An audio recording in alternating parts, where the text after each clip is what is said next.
Naghahanap ka ba ng bagong pangnegosyo? Tara, gawa tayo ng dishwashing liquid. Mura lang ang puhunan at tsak nakikita ka dito. Maglalagay lang tayo ng 5 litrong tubig sa isang malinis na timba.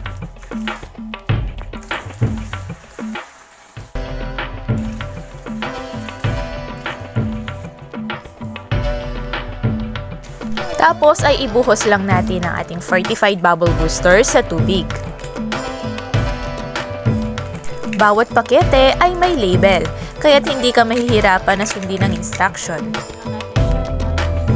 Gupitin ng maliit lamang ang plastic ng surfactant gaya ng nasa video at ibuhos ito ng dahan-dahan at paikot sa tubig. Simutin ang pakete upang eksakto ang sukat na inilalagay natin sa ating dishwashing liquid mixture. Ibabad ito ng 10 minuto bago haluin. For instruction dito sa manual na binigay ang Wise Cleaner. Yan. Ibabad ito ng 10 minuto bago haluin. Okay. Set nyo ng timer nyo guys for 10 minutes and then balikan natin siya. After 10 minutes ay babalikan natin siya at hahaluin natin hanggang sa matunaw at wala ng buo-buo gaya nito.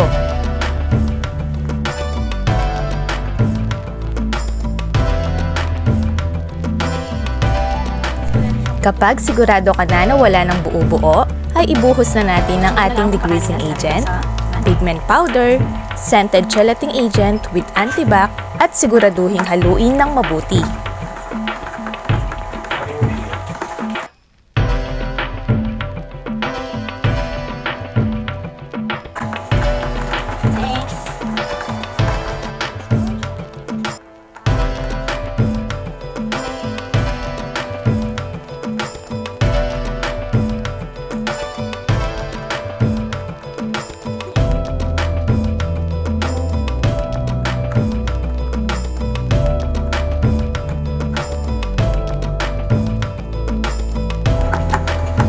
Tapos, sabi dito ay paunti-unti na ibuhos ang thickener habang hinahalo ito hanggang sa maubos at matunaw ito. So, ito na yung ating final ingredient guys, ang thickener.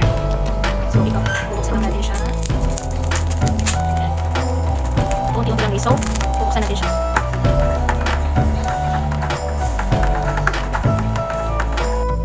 Ang step na ito guys ay ang pinakamahalaga. Dapat po ay paunti-unti ang paglagay dahil ito ang ating pampalapot.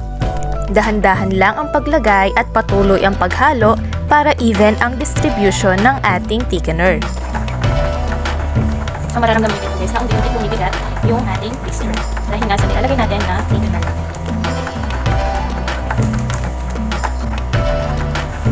Feel ko na unti-unti na siyang bumibigat.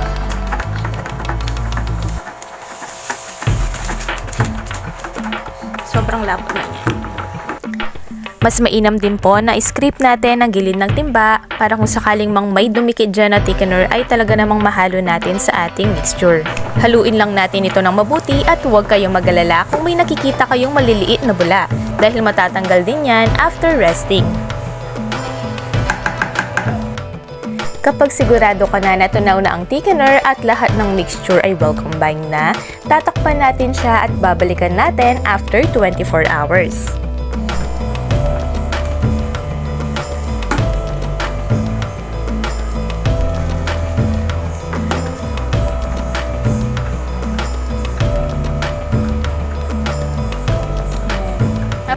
After 24 hours, haluin lang natin siya ng bahagya at ganito na ang kanyang consistency.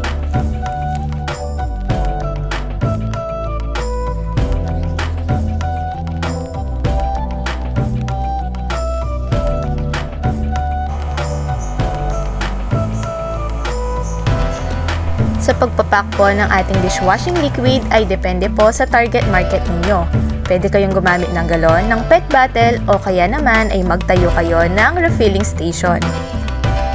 Gagamit po ako dito ng embudo para walang masayang sa ating pagsasalin. Para naman sa pagre-repack ng ating dishwashing liquid mixture, meron ako ditong 250 ml stand-up pouch para mas mura nating maibenta at abot kaya ng ating mga customers. So ito guys ang aking weighing scale. Yan. Dapat po ay flat surface. Bukan nyo na siya dito para agad dumiretso yung dishwashing liquid. Dali lang siya guys. So, Dahan-dahan lang po sa pagsasalin para hindi matapon ang ating mixture. 260 grams ang total weight niya. Tapos ay i-less natin ang timbang ng ating packaging na 7 grams. Lumalabas na 253 grams or 253 ml ang timbang ng ating dishwashing liquid. Yan. So bago natin siya i-lock guys, dapat make sure natin na wala siyang bula-bula at i-press lang natin siya ng konti para yung hangin is ma-release.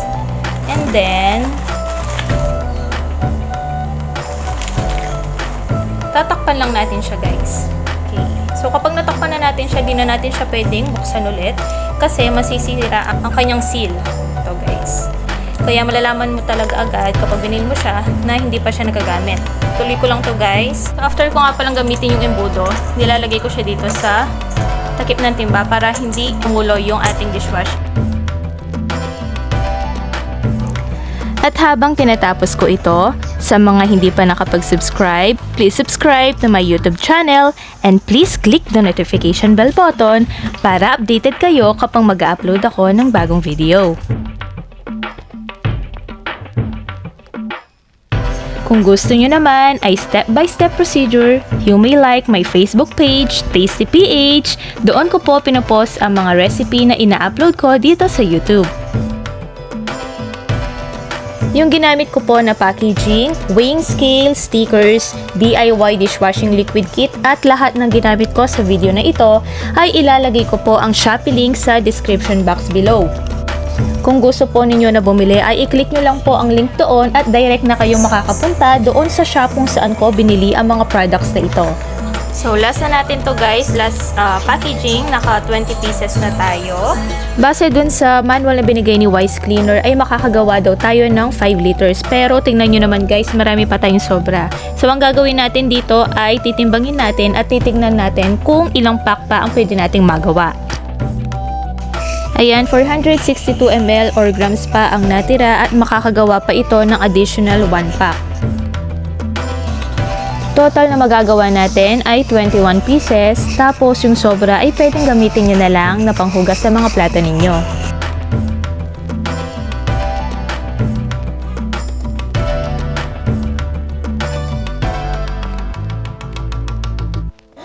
So ito guys, kukuha lang tayo ng ating sticker na dishwashing liquid, antibacent. So yan, sinan natin yung niya and then ilalagay lang natin dito sa harapan. So kailangan flat yung surface para oo, yan. Dapat ingat lang guys. Yan, lagyan natin siya dito sa pinakagitna. Yan. So, ganyan lang guys. Yan, so dapat flat siya kapag ididikit nyo. Para sigurado hindi siya matanggal. Yan, so ganyan siya guys. Napakaganda niyang tingnan guys, diba? Sino mag-aakalang kung lang ito, DIY lang siya guys.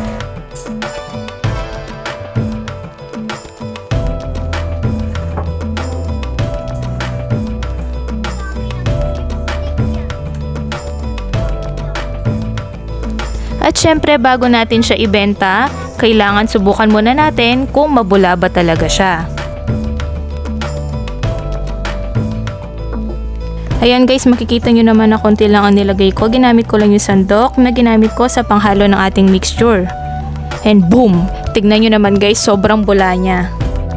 At yun na nga ang ating DIY dishwashing liquid from Wise Cleaner at sana ay nakatulong ang video na ito kung paano magnegosyo gamit ang maliit na puhunan lang. Sa halagang 115 pesos, meron ka ng instant negosyo kahit nasa bahay ka lang. Thank you so much for watching mga ka-tasty! Bye-bye!